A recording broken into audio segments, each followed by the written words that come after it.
Selamat datang kembali dalam perkuliahan Analisis Real Lanjut MA5031. Saya Erik dari program Studi Matematika S2, Fakultas Matematika dan Ilmu Pengetahuan Alam ITB.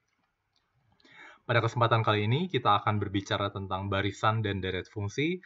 Secara khusus, kita akan melihat tentang kekonvergenan barisan fungsi. Mari kita melihat bagian pertama, yaitu jumlah parsial dan kekonvergenan titik demi titik dari barisan dan deret dari barisan fungsi. Barisan fungsi biasa ditulis dalam bentuk F1, F2 seperti ini, atau ditulis dalam bentuk seperti ini, atau dalam bentuk seperti ini ya. Untuk selanjutnya, domain setiap unsurnya akan selalu kita asumsikan sama.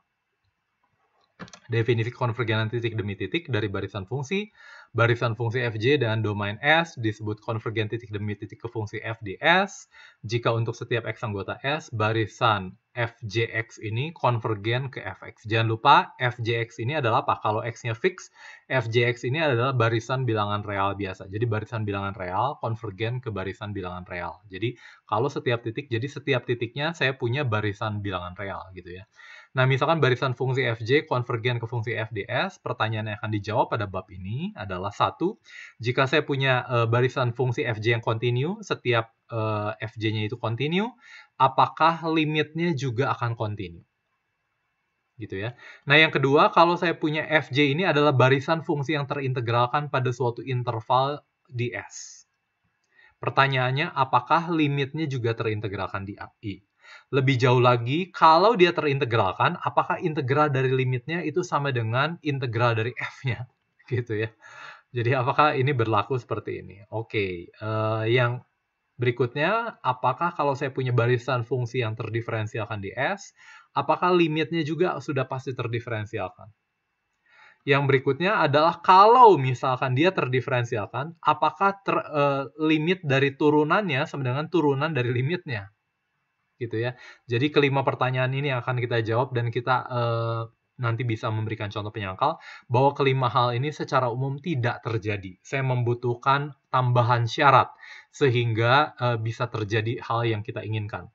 Nah, berikutnya adalah ini syarat yang kita butuhkan, yaitu mengenai definisi kekonvergenan seragam dari barisan fungsi. Kekonvergenan seragam, jangan lupa nanti pada akhirnya tidak bergantung dari posisinya pada akhirnya ya.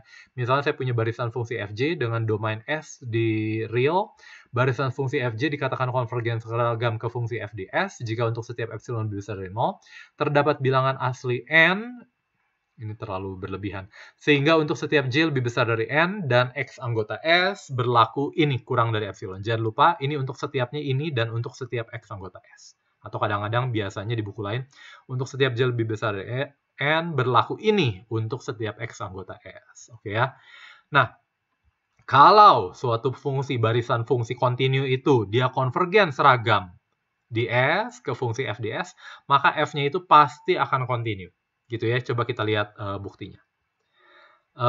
Misalkan barisan fungsi kontinu ini konvergen seragam di ini akan ditunjukkan F-nya kontinu di S. Misalkan epsilonnya lebih besar dari 0, saya membuktikan bahwa F-nya kontinu. Tentunya ambil sembarang P, saya akan buktikan bahwa untuk setiap titik di persekitaran ini, kalau dia masih anggota S, maka selisih fungsi Fx dan fungsi Fp itu akan lebih kecil dari epsilon. Itu ya, secara umum ya biasa saja. Karena Fj ini adalah konvergen seragam ke f di S, maka ada N itu tidak bergantung dari posisi. Ini berlaku untuk setiap X, sehingga untuk setiap bilangan asli J lebih besar dari N, berlaku Fjx min Fx itu lebih kecil dari epsilon per 3 untuk setiap X anggota S. Oke ya, konvergen seragam. Berikutnya, karena fungsi Fj itu kontinu di S untuk setiap J bilangan asli, maka untuk setiap J anggota bilangan asli, ini padahal ini nggak usah ya, terdapat delta positif, sehingga untuk setiap X anggota S, dengan dia berada pada persekitaran delta dari P, maka Fjx min Fjp-nya kurang dari epsilon per 3. Jangan lupa, ini hanya berdasarkan kekontinuan dari Fj, bukan kekontinuan dari F loh ya, yang mau kita buktikan kekontinuan dari F. Oke. Akibatnya untuk setiap X anggota S dan ini, jadi deltanya sudah saya pilih berdasarkan ini. Oke ya, saya pilih deltanya berdasarkan ini. Ini kurang tepat ya, kurang tepat. Mungkin sebenarnya karena Fn plus 1 continuity S, gitu, continuity S, maka terdapat delta. Jadi deltanya ini bukan delta, sudah tidak bergantung dari J, karena saya sudah fix N plus 1. Ini ada yang salah ya, maaf. Jadi akibatnya untuk setiap X anggota ini, berlaku ini, maka ini, dan fx min fn plus 1 dan fn plus 1p min fp, ini kenapa lebih kecil dari epsilon per 3 berdasarkan ini ya. Dan yang tengahnya kenapa? Karena kekontinuan ini, karena kekontinuan di fn plus 1. Gitu ya. Kenapa saya tidak sebutkan delta saja? Karena delta ini masih bergantung dari J. Jadi kalau saya pilih n plus 1, nanti deltanya berubah gitu. Jadi mungkin baiknya nanti di sini, karena fungsi fn plus 1 continue di S, maka terdapat delta sehingga ini. Jadi ini fn plus 1, fn plus 1. Jadi di sini sudah tidak ada masalah ya. Kalau masih seperti ini, agak bermasalah karena deltanya nanti apa. Oke, itu sedikit koreksi ya. Selanjutnya, saya mau melihat sifat yang berikutnya. Nah, ini sifat terakhir yang kita lihat tentang keterintegralkan. Kalau saya punya barisan fungsi yang terintegral Riemann pada interval AB, tentunya jangan lupa ketika saya bicara tentang integral Riemann, integral, maka tentunya itu pada domain yang terbatas. Misalkan pula barisan fungsi Fj itu konvergen seragam ke fungsi F, maka F terintegral di AB. Lebih jauh lagi, limit dari integral ini sama dengan integral dari limit Fj. Jadi integral limit sama dengan limit dari integral. Mari kita melihat buktinya. Pertama, misalkan barisan fungsi terintegral ini konvergen seragam ke fungsi f di AB. Akan ditujukan f terintegral di AB. Dan limit itu sama dengan integral dari fx dx gitu ya. Jadi nanti pada akhirnya mau membuktikan menggunakan definisi. Diberikan epsilon lebih besar dari 0. Karena fj-nya konvergen seragam ke f di AB, maka terdapat n bilangan asli. Sehingga untuk setiap bilangan asli j yang lebih besar dari n, berlaku fjx min fx lebih kecil dari epsilon per 6 dikali b min a untuk setiap x anggota AB. Oke ya. Dan selanjutnya berdasarkan ketaksamaan integral, maka saya punya ini. Ini saya harus menggunakan linearitas dulu. Bahwa ini sama dengan integral dari ini dikurangi ini, lalu baru saya gunakan sifat integral, bahwa mutlak dari integral ini akan lebih kecil sama dengan dari integral dari mutlak. Oke ya. Kemudian saya punya, jangan lupa ini fj min fk ini akan lebih kecil sama dengan fj min f ditambah f min fk. Dan masing-masing ini tentunya lebih kecil dari epsilon per 6 dikali b minus a. Ini epsilon per 6 b min a, jadi totalnya itu lebih kecil dari epsilon per 3 dikali b minus a. Maka saya punya integral ini itu akan lebih kecil dari epsilon per 3. Kenapa? Karena ini menjadi konstan, lebih kecil dari epsilon 3 per b min a, dikali dengan panjang intervalnya b minus a. Jadi saya punya epsilon per 3, dia akan lebih kecil dari epsilon per 3. Nah, perhatikan bahwa ini itu berarti saya punya, jangan lupa ini adalah bilangan real. Bilangan real, ini bukan fungsi loh ya. Ini adalah bilangan real. Jadi saya punya, misalkan ini bilangan real bergantung dari j. Jadi saya punya aj min AK lebih kecil dari epsilon. Jadi saya punya barisan AJ itu dia adalah Cauchy karena ada n bilangan asli sehingga untuk setiap bilangan j lebih besar dari n, berlaku AJ min AK ini lebih kecil dari epsilon per 3. Maka saya punya barisan bilangan realnya itu adalah barisan Cauchy. Nah, kalau barisan Cauchy, karena dia barisan Cauchy di real, maka dia akan konvergen. Jadi nanti maka limit dari ini itu misalkan bisa saya tulis adalah A besar gitu ya. Adalah A besar. Untuk H menuju tak hingga kalau saya limitkan nanti saya akan mendapatkan bahwa ini akan lebih kecil sama dengan epsilon per 3. Tentu saja ini kurang analisis ya. Kalau kamu mau pakai analisis ya kamu coba ya kalau menggunakan analisis.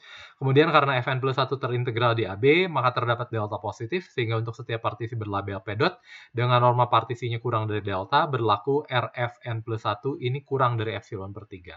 Oke, nah selanjutnya misalkan P dot ini adalah partisi berlabel seperti, jadi partisinya belum ada ya, di sini kan berlaku untuk setiap, partisinya belum ada. Nah, di sekarang saya pilih partisi berlabel seperti pada pemilihan pada poin sebelumnya.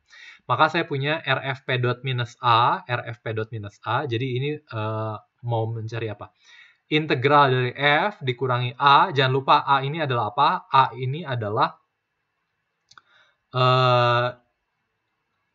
limit dari integral Fj, limit dari integral Fj. Jadi nanti saya mau mencari limit dari integral Fj apakah sama dengan F-nya gitu ya. Apakah sama dengan integral F gitu kira-kira ya.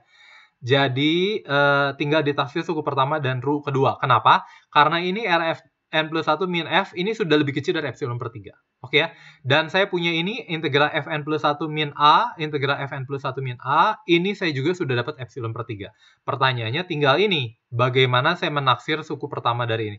Ternyata saya punya Rfp min Rfn plus 1, ini akan sama dengan ini, berdasarkan ketaksamaan segitiga saya punya ini. Padahal F dikurangi Fn plus 1 ini, jangan lupa dia konvergen seragam. Jadi ini akan lebih kecil dari epsilon per 6 dikali B minus A. Ini akan dikali dengan B minus A menjadi epsilon per 6 lebih kecil dari epsilon per 3. Jadi totalnya akan lebih kecil dari epsilon. Akibatnya terbukti yang kita inginkan. Oke ya. Jadi pada akhirnya kalau jadi saya sudah punya dua sifat yang sangat bagus sekali. Kalau saya punya barisan fungsi konvergen, barisan fungsi kontinu yang konvergen seragam di S ke fungsi di F, maka F-nya juga pasti akan kontinu. Dan cara yang sama kalau saya punya barisan fungsi yang terintegralkan pada interval AB dan Fj-nya itu konvergen, barisan fungsinya itu konvergen seragam ke fungsi dari F, maka F-nya itu pasti akan terintegral dan limit dari integral sama dengan integral dari limitnya.